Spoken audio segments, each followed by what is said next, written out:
He kicked out the man in the wheelchair along with his little daughter.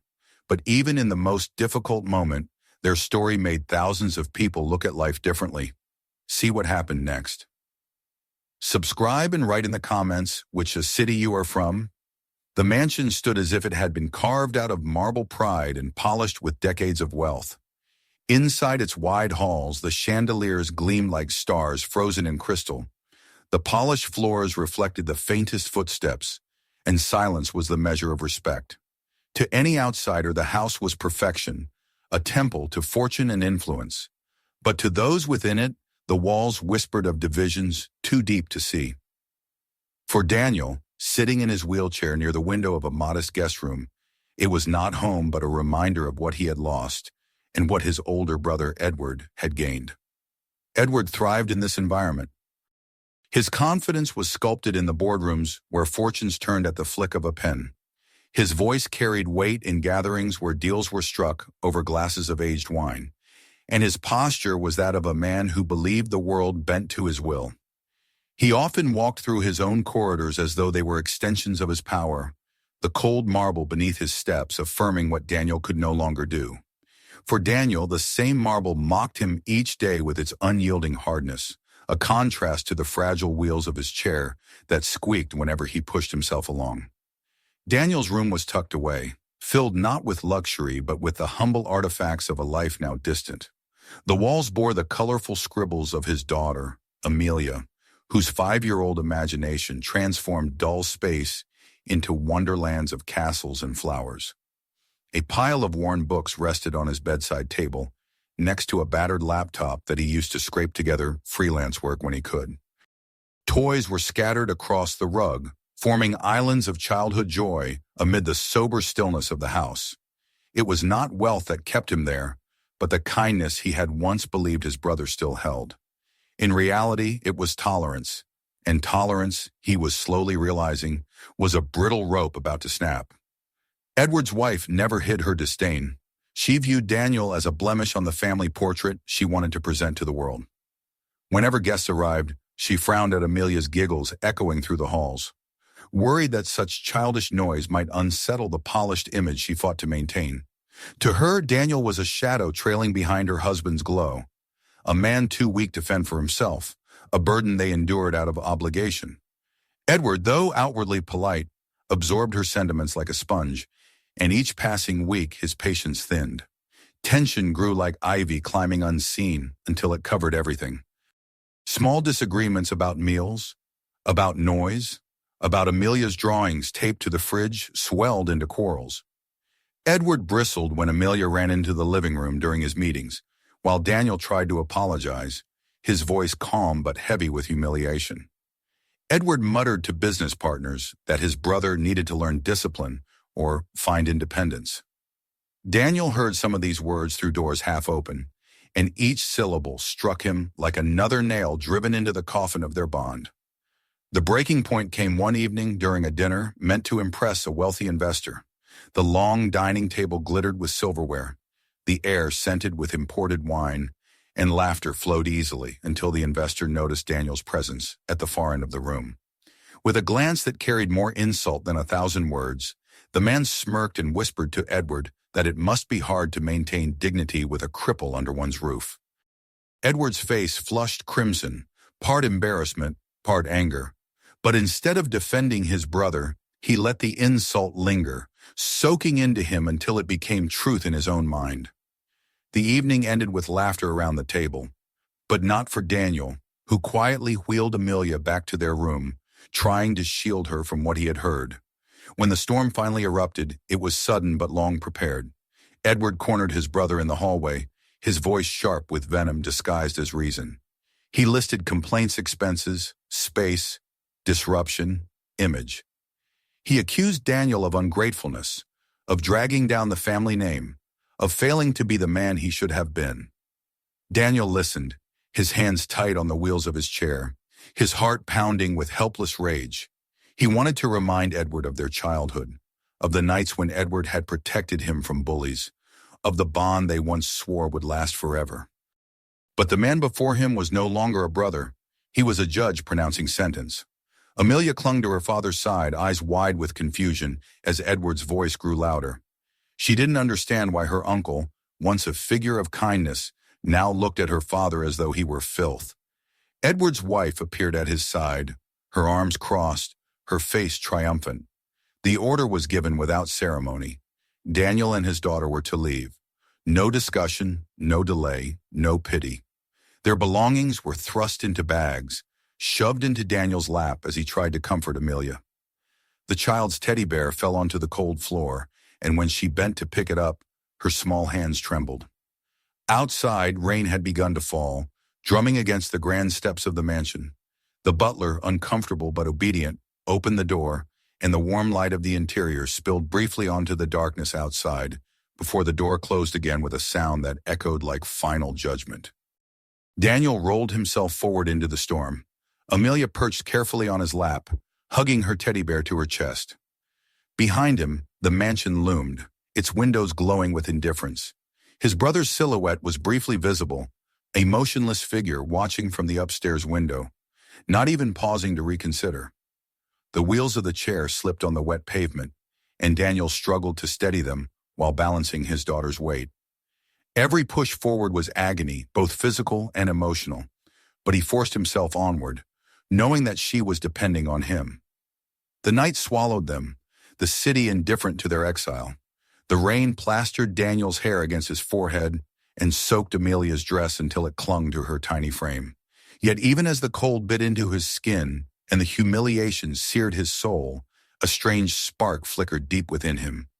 It was the recognition that though Edward had cast him aside, he still had something far greater than wealth or status.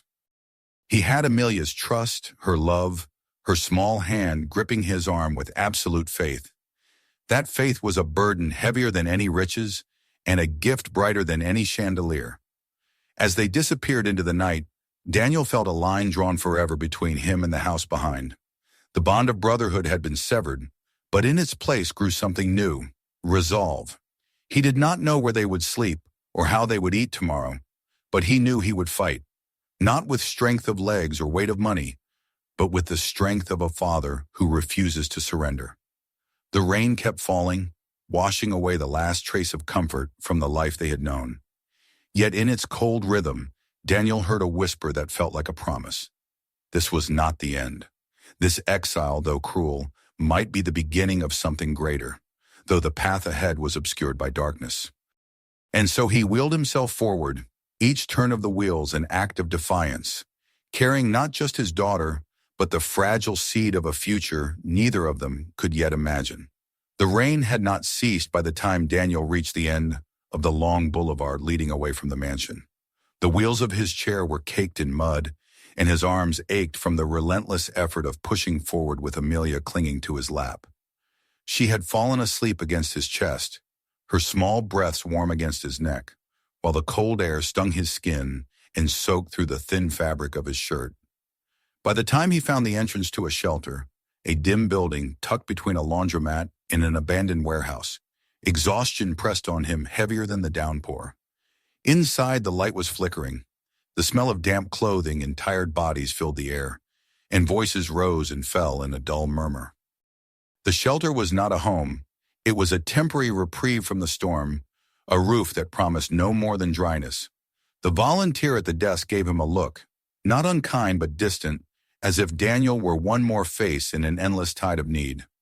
He was guided to a corner where a thin mattress lay on the floor, and he lowered himself from the chair with difficulty while keeping Amelia close. She stirred in her sleep, clutching her teddy bear as if it were the only anchor in a world turned hostile. Daniel lay beside her, his body tense even in rest, eyes fixed on the cracked ceiling, listening to strangers muttering in their sleep, coughing, turning over, sighing. He did not close his eyes, afraid that if he did, something would happen to her. Morning arrived with no ceremony. The light creeping through the dusty windows revealed faces lined with hardship, men and women carrying all they owned in plastic bags or worn backpacks. Amelia woke with a yawn, rubbed her eyes and smiled at her father as though nothing in their lives had changed. Her innocence was both a comfort and a weight, a reminder that she could not see the bars of the cage they had been thrown into. Daniel kissed her forehead, whispering promises he wasn't sure he could keep, then wheeled himself toward the shelter's kitchen to collect their ration of stale bread and lukewarm tea. He ate little, saving most for her, watching her nibble happily as though it were a feast. That day when the rain stopped, Daniel rolled out into the streets with his daughter walking at his side. He knew he needed to find work, some way to build stability, but every ramp was too steep, every staircase another wall, every employer's eyes filled with skepticism the moment they noticed his chair. He left resumes in offices, sent applications from a public computer in the library, and returned to the shelter that evening with nothing but blisters on his hands and a dull ache of rejection gnawing in his stomach. Amelia didn't complain. She told him about the drawing she made that afternoon and how she pretended the other children in the shelter were her classmates. Her resilience brought him both pride and guilt. As the days stretched, survival became a rhythm. He sold his watch, the last gift from his late wife before she left him, in exchange for enough money to buy Amelia new shoes when hers tore. He found temporary online work editing documents, correcting grammar, creating small digital designs, paid in amounts so tiny they seemed laughable, but enough to buy food for a few days. At night when Amelia slept, he worked by the glow of the laptop screen, the whir of its old fan filling the silence. Fatigue threatened to pull him under, yet each time he thought of giving in, he looked at her sleeping face and pressed on. There were moments of unexpected kindness. A teacher at Amelia's school noticed that her clothes were worn and her supplies missing. Quietly, she slipped Daniel a bag filled with books and pencils, saying only that Amelia was bright and deserved a chance to learn without shame. A neighbor from the shelter tightened the loose bolts on Daniel's chair when it squeaked too loudly, using tools scavenged from somewhere unknown. A stranger on the street, seeing Daniel struggle with the ramp outside a store, stopped to help and left a folded bill in Amelia's hand, whispering to her to take care of her father. These gestures, small to those who gave them, became lifelines for Daniel, proof that the world still contained fragments of humanity even when it had turned so cold. Despite this, despair lurked at the edges of his mind. Each rejection letter, each empty email inbox, each reminder of how society saw him as broken and incapable threatened to crush him. He thought of Edward often, not in longing, but in anger, replaying the moment the door slammed in his face. His brother had all the resources to help, but had chosen pride over compassion. That choice burned in Daniel's memory and fueled the promise he made silently to Amelia. They would not only survive, but rise above. One evening, as Amelia drew on scraps of paper in the shelter, Daniel watched her carefully sketch a house with wide windows and a garden filled with flowers. Next to it, she drew two stick figures, a tall man in a chair and a little girl holding his hand. Above them was a bright sun with long rays stretching to the edges of the page. She looked up and showed him her picture with pride, her eyes sparkling with the certainty that this was their future. Something shifted inside him then. He realized that survival alone was not enough. He needed to create something that would give them not just safety, but dignity.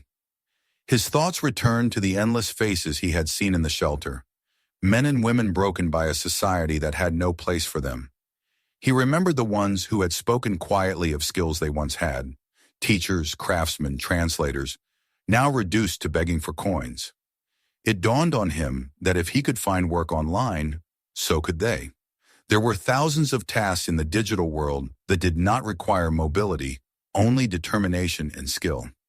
Why not build something that harnessed those hidden strengths? Why not create a space where people like him were not burdens, but assets? That night, he stayed awake long after Amelia fell asleep, the glow of the laptop illuminating his weary face. He searched for free website builders, read guides on starting a small business, scoured forums where others had shared their journeys. His heart raced with a sense of possibility he hadn't felt since before the accident that confined him to the chair. He began to type notes furiously, sketching ideas for an online agency staffed by people who, like him, were often overlooked, but who carried resilience in their very bones. Days turned into weeks, and the fragile seed of the idea began to grow. He reached out to an old acquaintance from a rehabilitation center, a programmer who had lost the use of one arm, but could still code with relentless focus. Then he contacted a woman he met online, a translator fluent in 3 languages, who had been rejected from every traditional job interview because of her disability. Slowly, they formed a small team, bound not by pity but by shared determination. Amelia sensed the change in her father. He was still tired, still worn, but his eyes held a spark she hadn't seen in months. When she asked what he was doing, he told her simply that he was building something for both of them, something that would make sure she would never again have to wonder where they would sleep or what they would eat. She believed him completely, her trust as steady as her smile. By the time the shelter lights dimmed one night and the building settled into uneasy quiet, Daniel sat with Amelia beside him, showing her the beginnings of a simple web page. It wasn't much, just a name, a mission, and a promise, but to him it was the foundation of a new life. Amelia clapped her small hands together, declaring that it looked wonderful, and in her joy, Daniel felt the first stirrings of hope strong enough to silence his doubts. The road ahead was still uncertain, and he knew there would be more nights of hunger, more rejections, more battles with despair. Yet he also knew that he had taken the first step away from exile and toward a future of his own making. He had been cast aside, abandoned by the one person who should have stood by him. But in the arms of his daughter and in the fragile beginnings of his dream, Daniel found a strength his brother could never understand. The trials were only beginning, but so too was the rebirth of a man who refused to let the world decide his worth. The wheels of his chair creaked as he shifted, the sound no longer a reminder of limitation, but a rhythm of movement, of persistence, of forward motion. With Amelia asleep beside him and the faint hum of the laptop filling the room, Daniel allowed himself to imagine a future built not on charity or survival, but on resilience and creation. For the first time since the night of their exile, he closed his eyes and slept, not from exhaustion alone, but from the faint but growing certainty that they were going to be all right. The weeks that followed the birth of Daniel's idea were marked by an intensity that few around him could see, but Amelia felt in every movement of her father's hands and every expression on his face. He had always worked hard to provide her comfort, to shield her from the darkness of their circumstances, but now something deeper had taken root inside him. It was no longer only about survival. It was about building something new, something that could transform the fragile stability they had found into a foundation that could not be shaken. Each night, when the shelter dimmed its lights and the other residents settled uneasily into restless sleep, Daniel stayed awake, bent over the glow of his battered laptop, piecing together the beginnings of a dream. The first version of the website was crude, but it was real. A simple banner announced their mission: work for people who had been overlooked, dignity for those the world ignored. Below it, he posted profiles of the small team he had assembled, each name carrying a story of resilience. There was the programmer who had lost one arm in an accident, but typed with relentless speed using adaptive technology. There was the translator who, though hearing impaired, spoke the language of 3 continents fluently through written words. There was the graphic designer who lived in a wheelchair like Daniel and had an eye for color and form that could transform the dullest page into something alive. Their skills were not charity cases. They were marketable, valuable, worthy of respect. In the early days, there were no clients waiting at their door. Daniel sent out messages to small businesses, nonprofits, anyone who might need affordable digital services. Most went unanswered, but one evening, as Amelia colored beside him with her broken crayons, an email arrived offering their first contract, a small project designing promotional material for a local community center.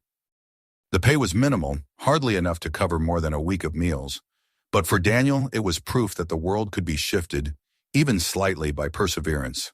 The team gathered in a virtual meeting, their faces appearing in small squares on the screen, lit by dim lamps in modest homes.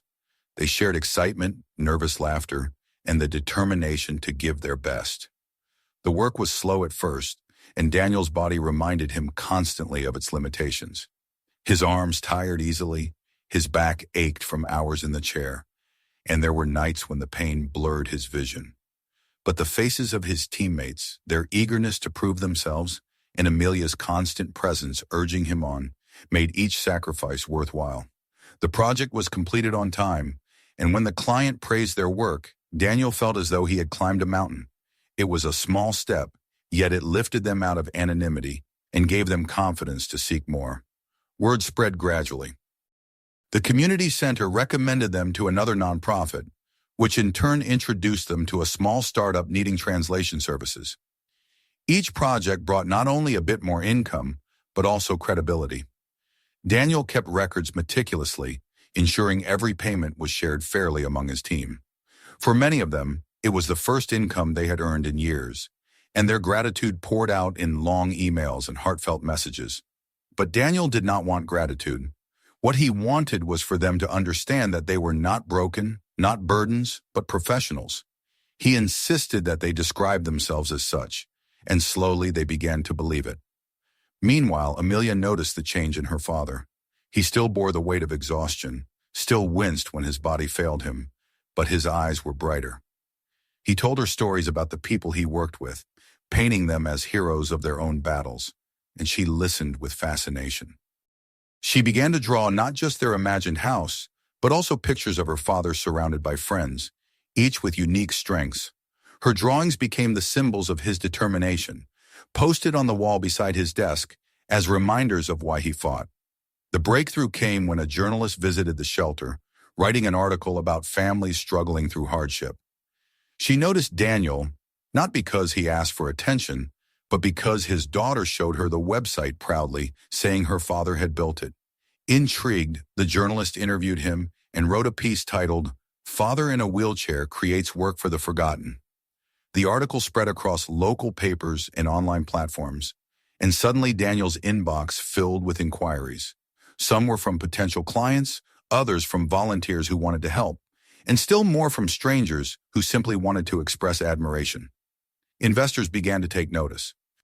One, a philanthropist with a reputation for supporting social enterprises, arranged a meeting with Daniel. The man expected to find a figure broken by hardship, someone who would plead for funds. Instead, he found Daniel sitting upright in his chair, speaking with calm authority about his vision. He did not ask for charity, he asked for partnership. He explained how the agency could grow, how it could train others with disabilities, how it could expand into fields beyond translation and design. Impressed, the investor offered seed funding, not as a gift, but as an investment, believing in Daniel's ability to turn determination into growth. With this support, the agency moved beyond survival. Daniel rented a small office space, accessible to wheelchairs, where some of the team could gather. He installed better equipment, provided training, and expanded their services. For the first time in months, he and Amelia left the shelter for a modest apartment nearby, its 2 rooms feeling like a palace compared to the crowded mattresses they had known. Amelia decorated her new bedroom with her drawings, taping them proudly to the walls, while Daniel set up a small desk in the corner where he could continue his work. The contrast between his life and Edward's grew sharper. Edward's empire, once unshakable, was crumbling. Deals fell apart, investors withdrew, and whispers of misconduct began to circulate. Where Daniel's name appeared in articles praising resilience, Edward's appeared in business reports warning of collapse. He read about his brother's ascent with disbelief and bitterness, unable to comprehend how someone he had cast aside could now stand in the light. The world that had once bowed to him seemed to turn its face away. In the isolation he had forced upon Daniel now closed in around himself. For Daniel, the ascent was not without challenges. There were days when the weight of responsibility nearly crushed him, when bills piled high, and when clients demanded more than his team could give. There were nights when Amelia cried herself to sleep, missing the friends she had made in the shelter, or longing for the stability of a family she never knew. But even in these moments, Daniel found strength in the mission. He reminded himself that they were building not just a business, but a life worth living, one where dignity was not a luxury, but a right. The culmination of this stage came when Daniel organized a charity event to raise funds for training programs. It was held in a modest hall, decorated with banners created by his team. Dozens of people attended, clients, supporters, strangers, moved by his story. Standing at the front, Daniel spoke not of pity, but of potential. He described the people who worked with him, their skills, their triumphs over adversity, and the future he envisioned. When the audience rose in applause, Daniel felt something break inside him. Not weakness, but the last remnants of doubt. He realized then that he had not only survived exile, but had transformed it into power. Amelia watched from the front row, clapping her small hands, her eyes filled with pride. To her, he had always been strong, but now the world finally saw it too. In her innocence, she whispered to those around her that her father was the strongest man alive, even though he could not walk. Her words spread among the audience, repeated with admiration, and Daniel heard them, his heart swelling with both gratitude and resolve. As he wheeled himself off the stage, surrounded by people offering handshakes and words of encouragement, Daniel knew that the path ahead remained long. Yet he also knew that he had climbed out of the shadows his brother had tried to bury him in. He was no longer a man defined by exile, but one marked by ascent. The trials of the past had not broken him. They had refined him into something stronger than Edward could ever have imagined. And while the storm clouds gathered over Edward's collapsing empire, Daniel turned his eyes toward the horizon, ready for what came next. The ascent had only begun, but already he understood that he had become something his brother could never destroy. A symbol of resilience, a father unshaken, and a man who had learned to build light from darkness. The applause from the charity hall still echoed in Daniel's mind long after the event had ended. For days afterward, letters and emails poured in from people inspired by his words, people who wanted to contribute, to volunteer, or simply to share their own stories of resilience. The agency had grown beyond its modest beginnings. It was no longer a fragile experiment, but a force that gave dignity to dozens of lives.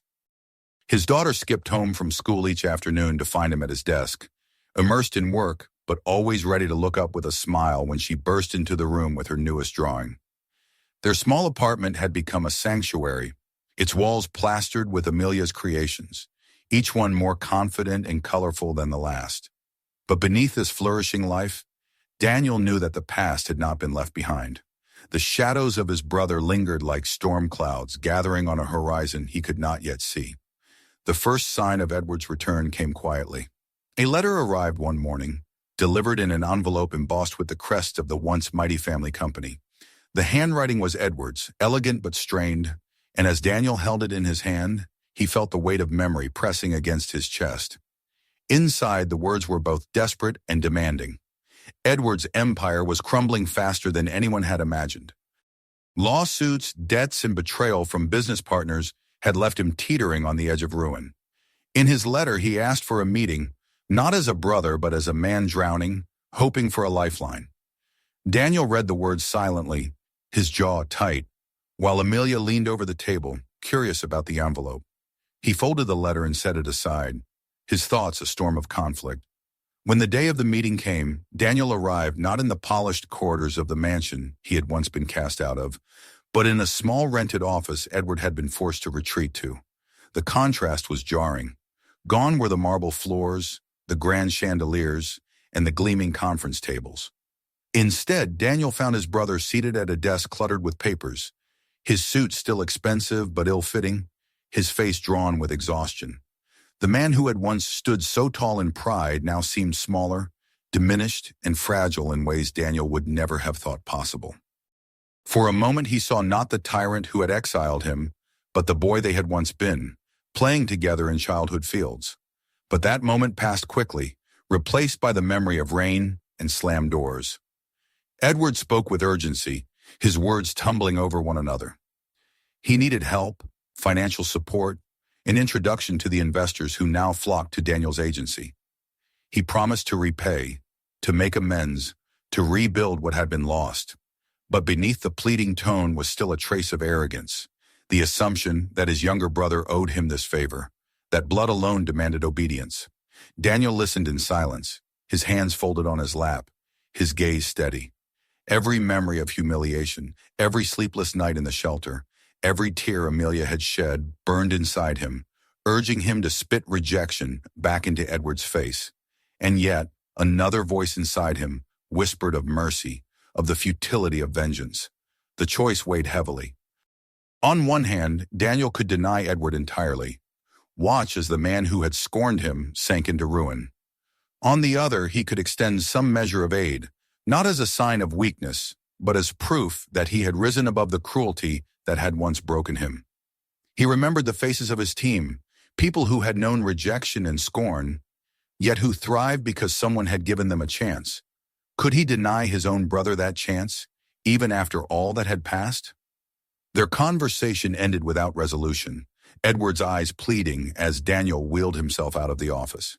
He left with no promise, only silence, and in that silence was the measure of his power. Edward could no longer command him, no longer dictate his worth. Daniel was free, and freedom gave him time to decide what kind of man he wished to be. Meanwhile, the world's attention on the agency grew. Articles praised it as a model for inclusive business. Conferences invited Daniel to speak, and clients sought them out not only for affordable services, but for the story behind them. One afternoon, he stood before a large audience at a conference on social innovation, telling his story without bitterness, without accusation, but with a quiet authority that moved the room to its feet. He spoke of resilience, of dignity, of the right to work and to live without shame. His words were not about his own triumph alone, but about the collective strength of those who had once been cast aside. When he left the stage to thunderous applause, he felt not pride but peace. Amelia watched all of this with wide eyes, absorbing every moment. She no longer remembered the shelter with fear, but with the perspective of a child who had seen struggle transformed into strength. At school, when asked to describe her family, she spoke of her father with unwavering confidence. To her classmates, she said he was the strongest man alive, not because he could walk or because he was rich, but because he never gave up. Her words reached Daniel later when her teacher relayed them with a smile, and he felt his throat tighten with emotion. In her eyes, he had already won every battle. The true culmination came at her school's end-of-year celebration. The small auditorium was decorated with paper flowers and handmade banners, and parents filled the seats, waiting to watch their children perform. Daniel sat near the front, Amelia's drawings folded neatly in his pocket. When it was her turn to speak, she stepped onto the stage, her voice clear and steady. She told the story of her father, not in detail, but in the language of a child who understood more than adults often realized. She said that her father was the strongest man in the world, even though he used a chair with wheels, because he never stopped loving her and never stopped fighting for them. The room fell silent, then erupted in applause, and Daniel felt tears spill freely down his face as he realized that this, more than any article or award, was his true victory. As the evening drew to a close, Daniel wheeled himself out of the school, Amelia skipping beside him, her hand in his. The night was warm, the air filled with the scent of blooming flowers, and for the first time in a long time, the world seemed entirely at peace. He thought of Edward again, alone in his collapsing empire, a man consumed by pride and undone by his own choices. There was pity in the thought, but no longer anger. Edward had chosen his path, and Daniel had chosen his. The contrast was complete, and nothing could change it. In the days that followed, Daniel decided how to respond to Edward. He offered him not money, not a place at his side, but a single introduction to a counselor who specialized in rebuilding ruined businesses and fractured lives. It was not forgiveness, nor was it abandonment. It was a boundary, firm and unshakable, a line drawn with dignity. Edward could take it or leave it, but Daniel would not sacrifice the stability of his daughter or his team to rescue a man who had once thrown them into the storm. And so life moved forward. The agency continued to grow, Amelia continued to thrive, and Daniel lived not in bitterness, but in the fullness of his hard-won peace. Each morning, he wheeled himself to his desk, greeted his team, and looked at his daughter with pride, knowing that their exile had not been the end, but the beginning. The mansion's door had closed, but another door had opened, one built not of marble and pride, but of resilience and love. On a quiet evening, as he watched Amelia draw in her notebook, Daniel reflected on the journey that had brought them here. He had been cast out, humiliated, left to fight against the world with nothing but determination and his child's faith. Yet from that night of rain and despair had grown a life filled with purpose, a community built on dignity, and a bond between father and daughter that no wealth or cruelty could sever. Retribution had come, not through vengeance, but through success. And choice had defined him, not as the broken man his brother once saw, but as the father his daughter believed in. The wheels of his chair turned softly as he moved closer to Amelia, her laughter filling the room. He knew that whatever trials awaited them, they would face them together, and together they would rise. In that certainty was the truest victory of all. If this story touched you, make sure to subscribe so you don't miss what's next. Watch our next video for another powerful journey, and explore our other videos for more stories like this. And please, share this one with someone who needs to see it.